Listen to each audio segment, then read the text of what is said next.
So, Kirk, I guess I have slandered Scott by inferring that he is a gopher extremist, a gopher elimination extremist, and a radical. Well, he denied it. I told him there is counseling for that. So there is counseling. Then I probably need the counseling for. If you recall, I once, like you, was a fellow Californian. I lived out there in the world of lack of water. And I had a driveway that was a combination of paving stones and with grass strips. And the gophers just used to love the grass strips because the gopher snakes could not get them as they were in the grass strips between the paving stones of my driveway. And of course, this required me to guzzle water and to violate every statute of California because while I wasn't washing off my driveway, I had to water my driveway to water the grass in it. And I came to the point where I was as bad as the Nazi Germans. I gassed the gophers. Was it after I despised those gophers to the point I would gas them, and probably women and children gophers that I was gassing. Well, in fact, worse, rather than myself engaging in the gassing behavior of the gophers, I had my gardener do it. Oh. So the exterminator. So he was the exterminator. And then we had crows that would turn over the grass for grubs, and we had raccoons that would pull my grass just out of it and throw it so that the roots were up and it would bake and die for the grubs. I not only killed the grubs, but I put on coyote urine, which you can buy. You probably didn't know that. On my driveway to ward away the raccoons. So we are delving into a whole world. An entire ecosystem, huh? Wow. Now let me tell you how to do it in case it ever happens again. We had gophers in Calvin Heights, and we took out and we kept losing our lawn and everything. We painted service and all this, and the gardeners and all that sort of mess. So finally we decided to just put in a putting green. Never had a problem. There you go. With that. Yeah. And that was the artificial grass? It was a beautiful putting green. Yeah. Hate of and then belonging to radical organizations. I mean, I think that's the weak way, Kirk. I just think, you can't just ignore the gopher. No. And eliminate the problem by getting rid of the grass. You have to exterminate the gophers. And improve your footing. If you listen to environmentalists, we're just all supposed to get along. So the pests have every right to be on our planet, too. The environmentalists would not have you do away with the mosquito and not to do away with the malaria and the Lyme disease and other diseases carried by the mosquito or the tick. They would not allow you to spray for that. And then the real crazy environmentalist wackos, they would not have you put pesticides on fruit crops. And I guess they would prefer to have to eat an apple with a worm in it, and all manner of bug larvae. But have you ever seen what happens when you grow food and you don't use any form of pesticide? Like fruit trees or vegetables? Well, I'm the lousiest farmer. My tomatoes all get eaten up anyway, so well, so you're not using any pesticide. No, I just don't grow. I'm just a lousy farmer. I meant to go to Auburn, but I didn't. So there you have it. Here on our farm, we have a very large orchard, and so most of our fruit comes from our orchard. Apples and pears and cherries and peaches and nectarines, and then we have enormous amounts of berries, blackberries, boysenberries, raspberries, and strawberries. And then we have most of the vegetables that we consume, including the tomatoes, corn, beans, cucumbers, all that kind of stuff. All comes from our own garden. Wow, good for you. Yeah, so we're really into the. I guess we're environmentalists. Mm-hmm. Although we do fertilize and we do. I use sprays. If you were to go out, for example, we even grow our own hops. Because my eldest son, and his wife are home brewers. And So we grow the hops that they use to make their beers, and we harvest them and dry them and bring them to them. But I will tell you that here in rural America, and I'm 5 minutes from a cute little city, but in a university town, but 5 minutes outside of the city limits, if you will. If you were just to walk out and walk into the garden or walk into the grassy areas or walk into the woods, and you are not covered in pesticides, you will be covered in chiggers and ticks and all manner of nasties. Well, what a lot of people forgot on those, a lot of the things they had to have, they brought up through Mobile and Alabama, they brought up the fire ants. And they took over and they don't let them spray them anymore. And that was the only thing keeping them back. I mean, you can't put cows in a field in a lot of those areas. Wow. Because they'll eat the cow. Or they'll certainly eat the calves. I mean, it's horrible. Wow. It's horrible. Those, unless you've experienced them, you just, these are, I mean, if they get on you, a few bites and your leg will swell up and so much you'll be in the hospital. So, I mean, and they've stopped most of that because of the different pesticides that they used in order to control it. So there's a fine line between control and being overwhelmed. You can't. Yeah, I think internationally, worldwide, we have a tremendous problem right now, and between this fight between not using pest control and poisons for the pests and our food supply, and we have done some bad things to our environment, and one of them is that we overuse pesticides, and now we're underusing them, and the combination of the two is really lethal. Yeah, and I don't know where the line is because I'm not an expert on it, but it's certainly there's got to be a little bit of give and take on both sides.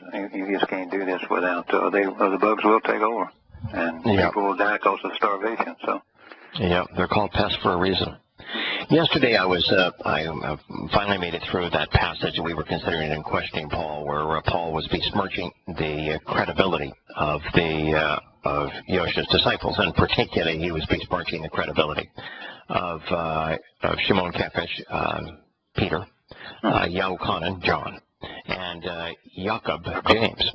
Yeah, he was saying that their supposed credibility that was derived from their past, Paul likes to speak in around the subject, and is too much of a weasel just to say, well, this fact that they were appointed disciples and apostles by the very God that I claim to be representing meant nothing to me. Now, he didn't say it that way. He just said these supposedly important individuals that were important because of their past meant nothing to me. That's the weasel in him. But what he was writing about is that the hand-picked disciples, which in Greek means learners, those who learned from Yosha, who were chosen by him, who were authorized by him, who were inspired by him, knew him personally, who were taught by him, who knew him personally, that their testimony and their credibility, their authorization meant absolutely nothing to Paul. So Paul is claiming that his authority comes because he was authorized by this same God, by this same, well, we'll just use the Christian misnomer, Jesus. So he claims that his entire credibility is because he, by himself, with no witnesses and no one to corroborate his story, was authorized by this Jesus, and yet the people whom we know for certain, whom he knew for certain, were actually authorized by him. Their testimony had no credibility, of no value whatsoever. So how in the world can you assume, would anyone in the right mind assume, that Paul's testimony has credibility if he was allegedly, but unknowingly, authorized by the same God? Well, you might ask yourself what the set-apart spirit that could enlighten people couldn't enlighten these disciples that Paul had been chosen. Yeah, or why couldn't Jesus, if there was no Jesus, but why couldn't Yahowah teach them? Why couldn't Yahowah do a better job of picking them? Why couldn't in 3 years he manage to educate them? And why didn't they tell him he was coming and you guys should accept him? Right. But he did say something about that, didn't he? Yeah, if Paul was so important, why didn't he pick him as one of the 12? Yeah, he was right there in town. He was there. Yeah, he was there. But the big issue is, just rationally, let's say, for example, that Paul is right, that Yahowah was a nincompoop, that he could not choose people who were capable of doing the job. He was incapable of training them. He was wrong when he authorized them as apostles and sent them out. That in every case he was wrong, incompetent. Right. In all 3 areas. And now he chooses Paul. So and, by the way, doesn't bother to train him. No. And sends Paul out.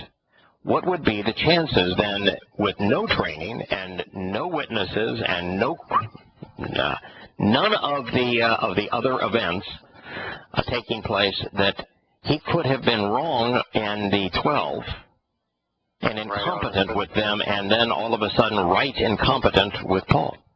Well, I mean, logically, you just laugh at that scenario. Yeah.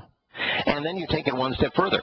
If Yahowah's express authorization to the 12 was of no value whatsoever, according to Paul, how could Yahowah's alleged authorization to Paul have value? Yeah. Good point taken. Yeah, can't. And Paul has painted himself in a position that if you are an informed, rational individual, you must reject him. Mm-hmm. And you even to say, wait a minute, okay, you're going too far. He's not rejecting everything. Yeah, he did. He says what they had to say was of no value whatsoever to him. He rejected them entirely. Okay, now you're a Christian. Why? When you're a Christian... Oh, don't say I'm a Christian. No, I'm talking to you out there. Okay, some people out there listening to this program is a Christian and they fall into the camp of Paul, why do they have all the other apostles' witness writings in there? I realize they've changed, but they didn't change them that much. Great point. Yeah, if Paul is completely rejecting them, said that their testimony is of absolutely no value, then why do we have Matthew, Mark, Luke, and John? Why do we have 1st and 2nd Peter? Why do we have the book of James? Why do we have John 1, 2, and 3? If they're of no account. Your last point is irrefutable. Paul has said that the testimony of the disciples, and folks, there is no question that he was talking about the disciples. He will name them by name, and in 2 more verses, and he is on the cusp that of condemning Shimon Kefish by name, and then he will also in the same letter condemn Jacob by name, and overall in his letters to Timothy, the person that he is assailing throughout those letters is Yochanan in Ephesus. Mm-hmm. So his enemy is Yahowah's disciples. Right. And he wrote of them. But from those currently reputed and supposed to be someone important because of some past experience, they were actually nothing to me. So, if they were nothing, he goes on to say that their testimony meant nothing to him as well. Mm-hmm. The only individuals that he is speaking about are not just the disciples, but the single most important of the disciples, the disciple that brought us the book of Mark, because it was Mark was the translator for Shimon Kefish. Mm-hmm. So that's Peter's eyewitness account, the book of Mark. Yes. Matanya was one of the disciples. Mm-hmm. Yochanan was one of the disciples. We have a book of Jacob, corrupted to James, that expressly exists to condemn Paul's religion. Mm-hmm. Second, Shimon Kefish, Peter, exists expressly to expose and condemn Paul as a complete and utter fraud, and his letters as a fraud. Correct. Matanya, the disciples, begins with the Sermon on the Mount. And it runs really all the way from Matanya 5 to 7. And the Sermon on the Mount expressly condemns Pauline Christianity. Its fundamental basis, its every word, condemn, undermine, discredit Paul expressly, and Christianity that was derived from Paul generally. So what Paul is saying here is that none of that has any merit. In fact, it has absolutely no merit to me. I wouldn't even consider their testimony.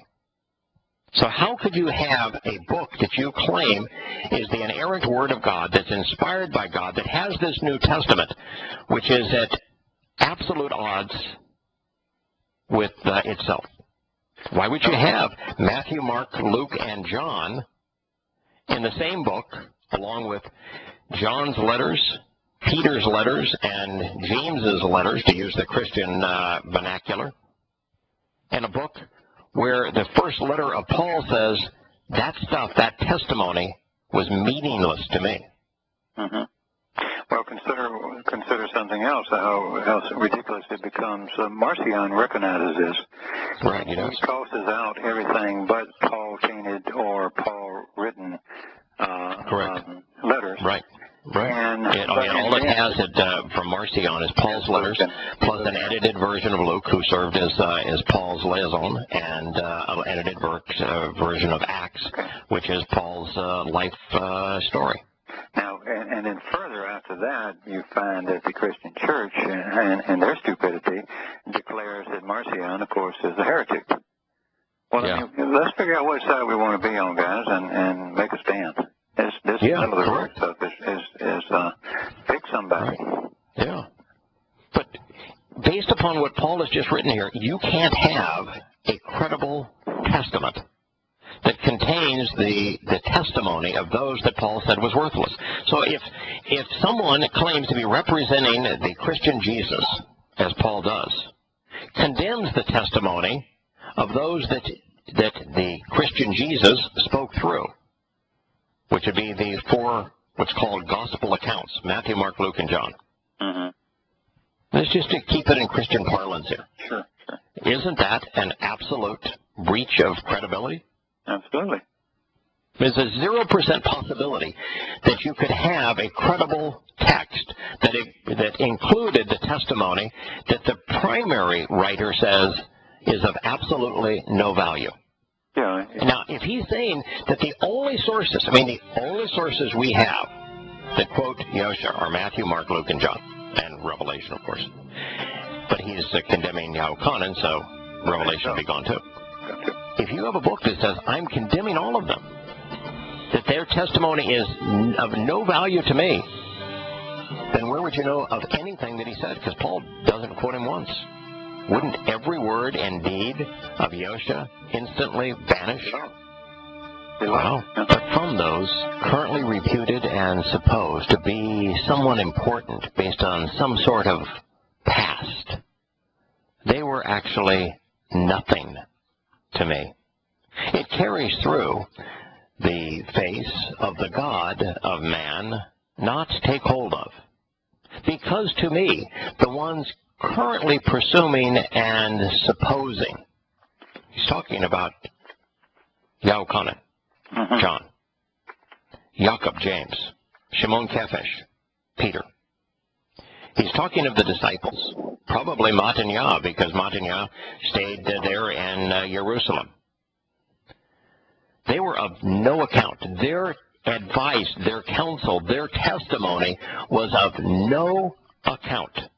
So if their testimony is no account, and Paul doesn't quote Yahowah once, not in all 13 letters, then this ain't about how would one go about knowing what Yahowah said and did if the testimony of the disciples was of no account? Well, Paul says it doesn't matter because we're going to follow the gospel of grace. So so we don't need. So he would be unknowable. The very person he's claiming is authorizing him, that he's speaking on behalf of, his words and his deeds would be wholly unknowable based upon what Paul has said. Well, it's worse than that. He said he authorized me to teach you about pagans. I mean, he did. I mean, if the gospel is about the graces, the gratia, and that's the message he entrusted me to preach to the uncircumcised, and he said that this guy gave me the authority, and these guys agreed with him after the meeting that this is what he told me to go out and do. So, by the way, why would you even go to a meeting if you're going to say that the testimony of those that I was going to meet with was of no value and no account whatsoever to me? Well, we know why he went. He went to challenge him and see if he could win. And he obviously couldn't. They just laughed at him. He couldn't, so he just he comes out and he uses the ad hominem argument in the meantime. Right. But, you know, at this point, if you're rational, you have to you're either going to say, I'm going to accept Paul's letters and reject the Torah, the prophets, the Psalms, the entirety of what Christians consider the Old Testament, because Paul's already called it, that old system, he's called it pornographic. So you have to reject all of it, and then you have to reject the testimony of the disciples, which would be you'd have to throw away Matthew, Mark, Luke, and John. You'd have to throw away the letter written by Jacob, James, the 3 letters written by Yahowah and John. You'd have to throw away Revelation, and you'd have to throw away 1st and 2nd Peter, Shimon Kephish's letters. And all you would have left is the 13 letters written by Paul, perhaps Hebrews, which he either wrote or authorized. It was one of his cronies. And maybe the Book of Acts, although, you know, the Book of Acts sort of turns on him towards the end. I think Luke even figured it out. You can re-edit that, though. Yeah, so that's all you got. You've got to do it. Yeah, that's all you can choose one or the other. But how then do you choose Paul and believe that he is speaking on behalf of the very God whose testimony he has said meant nothing to him? Because we only have that testimony through those men that he just said their testimony was meaningless to me. Yahowah is the testimony of John regarding the Christian Jesus, Yahusha. And he just said, no, meant nothing to me.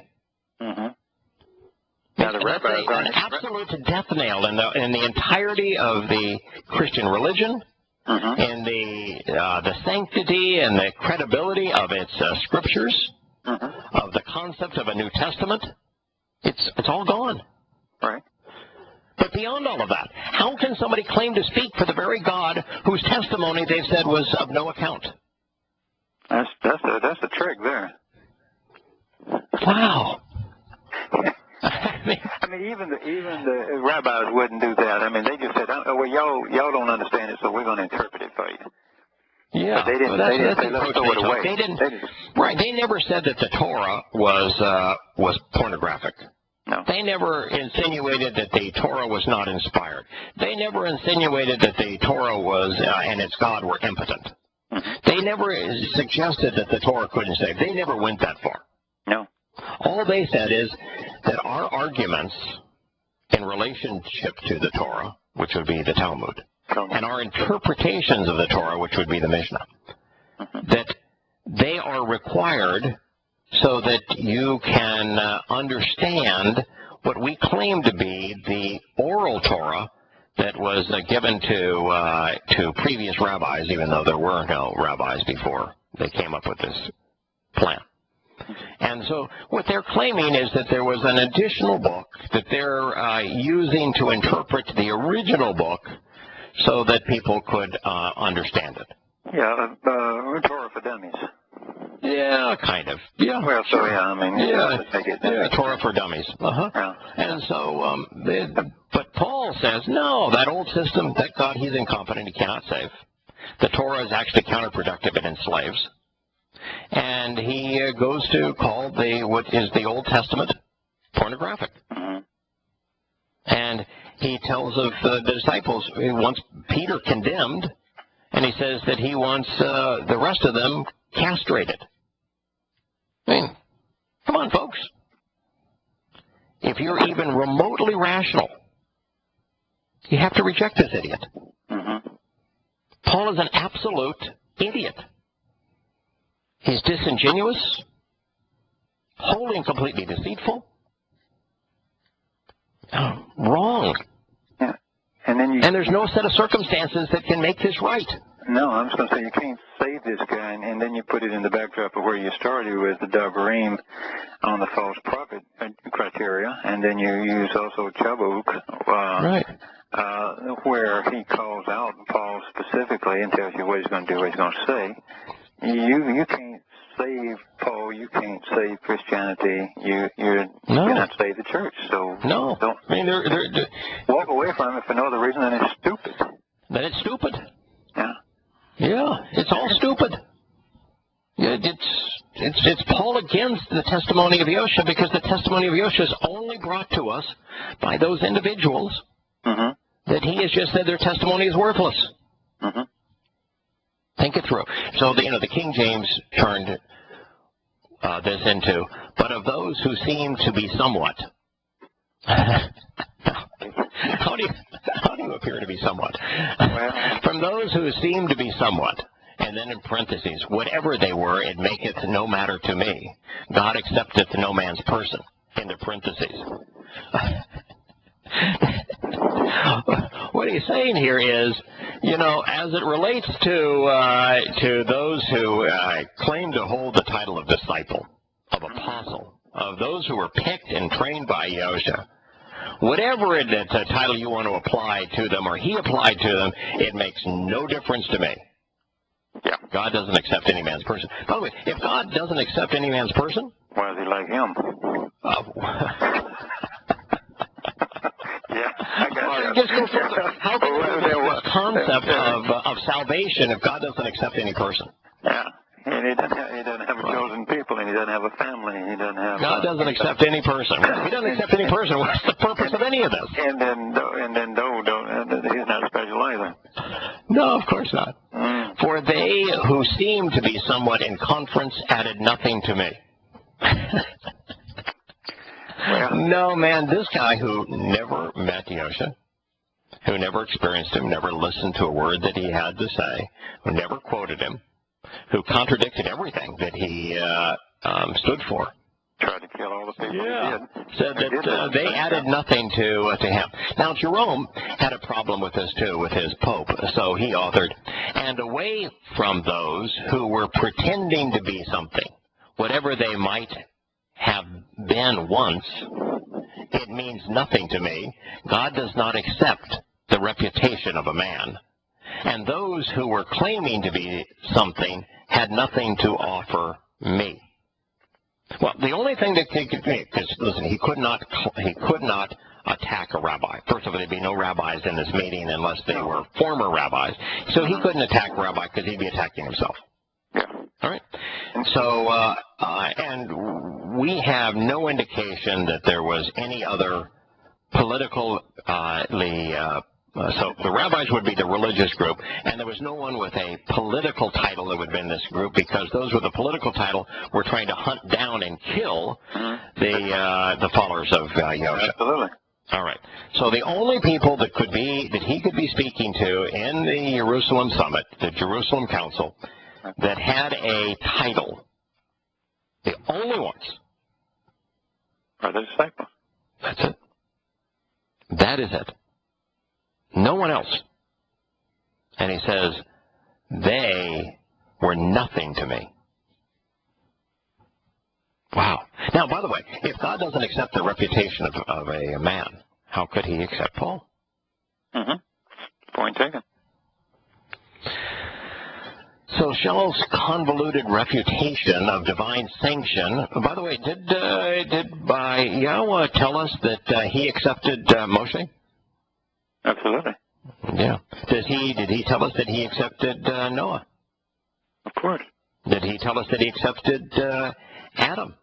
Knelt down and blessed him in love, lifted him up. Yeah, Adam, Noah. With his own hands. Did Yahowah spare Lot? Did he accept Lot? Yeah, he said he would. He said, if I can find one. Yeah, you betcha. How about Dode? Did he call Dode righteous? He called him his favorite, if you want to. Yeah. I pretty much accepted him, right? There. Yeah. Did Yahowah authorize, accept and create a reputation for his prophets? Oh, absolutely. Absolutely, every one of them. Mm-hmm. So this idea that God does not accept the reputation of a man, is absurd. He creates the reputation of men, of Moshe, of Dode, of Yahusha. Because they represent him. They represent him, and they're saying what he told them to say. So that's every word spoken by Yahowah through Yahusha is reputed and proven to be true. Mm-hmm. You would have to be a nincompoop to discount the reputation of what the renown, what is known about Yahusha, Isaiah, Jeremiah, Malachi, Hosea, Elijah. We have their testimony. Yahowah reputes it to be true. Come on, Paul. You're making a fool of everyone, including yourself. It's just too amazing. I mean, you look at the Latin Vulgate and what I shared with you about these claims that Paul was making. They correctly conveyed and captured Paul's attitude, his ego, and his underlying insecurity. When you're an insecure individual, you have to undermine the credibility of anybody considered important. Of any rival, you have to discount their testimony. You call them liars, and you undermine them. I don't know if you've ever been in an organization, Kirk, and maybe not as an artist, where there was an insecure person, and they are the ultimate infection and malignancy. Mm-hmm. And since I have, the very first thing I recognized was Paul was grotesquely insecure, which is why he feels the need to present himself as the insecure people always say, I cannot lie, which is what Paul said. And yet with every breath they're lying. And an insecure person has to destroy the credibility of anyone who is deemed to be credible, which is what Paul does. Step up along the way. They have to always say how wonderful they are. Yeah. They lift themselves up by forcing people to swear absolute allegiance to them and to join them in their hatred and condemnation of everyone else. That's what Paul does. I mean, Paul is a classic case of an insecure person. One of the things, Kirk, that I like about being part, I mean, there's a gazillion things about being part of the covenant family. I have never met an insecure person as part of the covenant. No, I don't think they are. No. No. There's nobody as part of the covenant that is insecure. No, they're totally confident that what he said he means and he's going to do it. So, I mean, well. Right, and we have total confidence in him. Absolutely.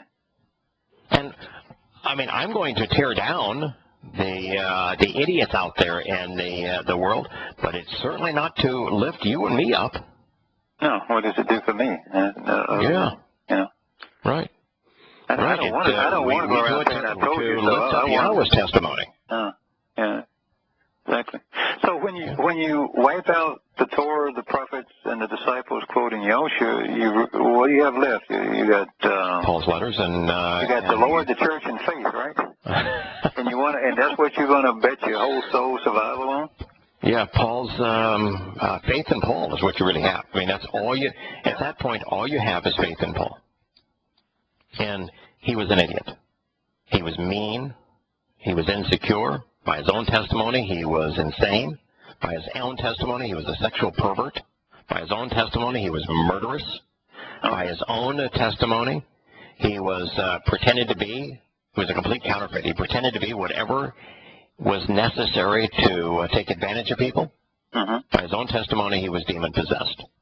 And you're going to build the world's largest religion on that. You know, I have come to the conclusion, Kirk, that Satan is so disrespectful of humankind that He wanted Yahowah to know, I'm going to rub it in your face. These people that you love, I'm going to fool, even by admitting the truth. I'm going to tell them that my prophet, Paul, was demon-possessed, was controlled by me.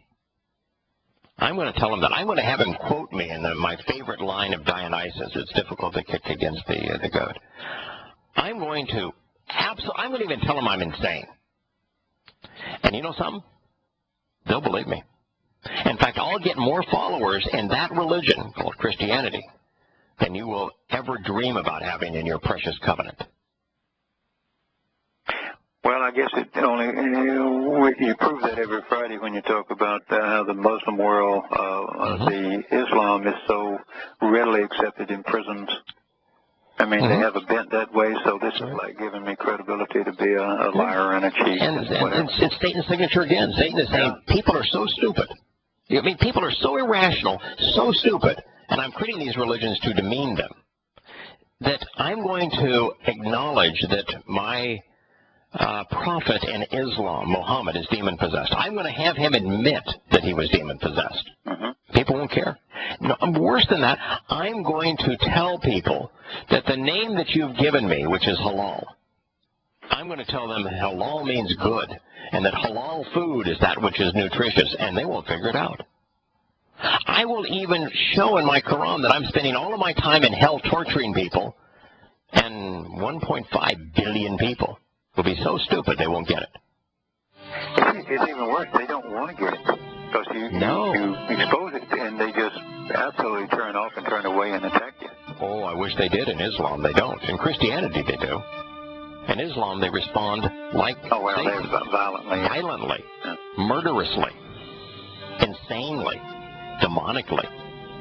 In Christianity, they just don't process it and go to ad hominem. We'll return tomorrow. May God bless you all.